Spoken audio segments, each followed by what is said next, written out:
Сәлем достар, сіздерді каналымда көргеніме тағы да қуаныштымын. Алдыңғы сабақта спицамен тоқудың бірінші сабағын салған болатынмын. Бүгін крючокпен тоқуды үйренетін боламыз. Оң қолымызға крючокты ұстаймыз. Екі тәсілмен ұстауға болады. Бірінші ручканы ұстаған сияқты. Яғни осылай ұстайды міне. Бұны мастерицалардың жалпы 65% осылай ұстайды. Екінші тәсіл ол пышақ ұстаған тәрізді. Өзім жиі осы тәсілді қолданамын. Жіптен ортасынан жіпті алып аламыз, яғни ілмек жасау үшін. Ілмекті жасаудың екі тәсілі болады. Бірінші тәсіл ол ең жиі қолданылатын тәсіл болып табылады. Ол кезде екінші сұқ саусақтың басынан сақина тәрізді орап аламыз, міне осылай. Одан кейін жіптің бас жақ бөлімін осы сақинадан, мына бас жақ келген жіпті сақинадан өткіземіз осылайынан. Өткіземізде артындағы жіпті, мына ұшағындағы жіпті сәл тарта қоямыз. Не осылай бізде ілмек алудың яғни бірінші тәсілі болып табылады. Бұл тәсілдің кемшілігі бар, яғни набор алған кезде осындай түйін қалып қояды. Енді тоқып бастаймыз. Бірінші ілмекті алу үшін, бұл бізде жаңағы алып отырғанымыз ілмек болып саналмайды. Яғни крючокты енгіземізде крючокқа сай ілмектің размерін реттеп аламыз. Есте сақтайтын нәрсе бұл жерде жұмыстағы жіп, жұмыстағы жіп болып саналады бізде. Осы жұмыстағы жіп әр қашанда екінші саусақтың үстінде болады. Ал мына түйінді жіпті, яғни бірінші және үшінші саусақпен біз бекітіп аламыз осылайынан. Бекітіп алдық, ұстап. Енді тоқып бастаймыз. Крючокпен жұмыстағы жіпті іліп алып, дәл астынан ілеміз. Одан кейін мына ілмектен өткіземіз. Міне бұл бізде бірінші ілмек, яғни бірінші воздушный петля болып саналады. Крючоктан міне жаңа ілмек тұр. Енді тағы да жұмыс жібін алып,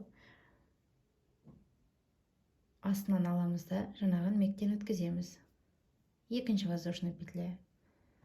Қайтадан астынан аламыз,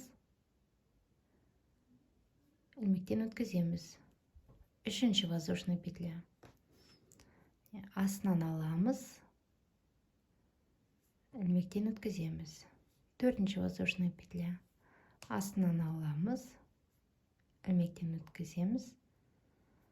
Бесінші воздушный петля. Дәл осылай біз цепочка құраймыз. Мына жерде 5 воздушный петля және бір түйін бар. Бұл бізде ілмек алудың бірінші тәсілі болып саналады.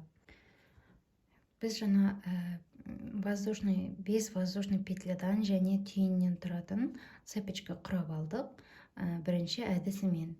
Енді екінші әдіс, яғни тура осы цепочканы, бірақ түйінсіз түрін көрсететін боламын. Қайтадан тарқатып аламын. Яғни екінші тәсіл, жіпті алмен бекітіп аламыз, яғни екінші саусақтың үстінен алып, бірінші және үшінші саусақпен мені бекітеміз. Одан кейін оң қолымызда крючокты астынан аламыз, жіптің астынан аламыз да 180 градусқа бұрап аламыз. Одан кейін мына жерден бекітіп ұстап аламыз да, бірінші, үшінші саусақпен. Астынан жұмыстағы жіпті алып, ілмектен өткіземіз. Бұл бізде бірінші воздушный петля.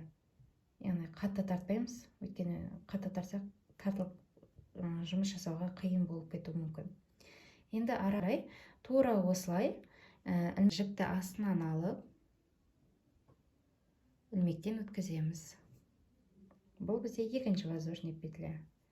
Қайтадан жіпті астынан алып, ілмектен өткіземіз. Үшінші воздушный петля. Астынан алып, ілмектен өткіземіз. Төртіншісі. Астынан алып.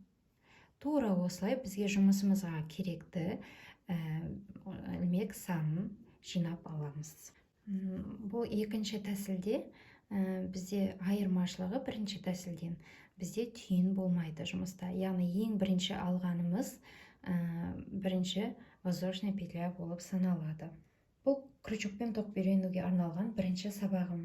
Егер сұрақтарыңыз, сабақ бойынша алған әсерлеріңіз болса, комментарийға жаза кетіңіздер.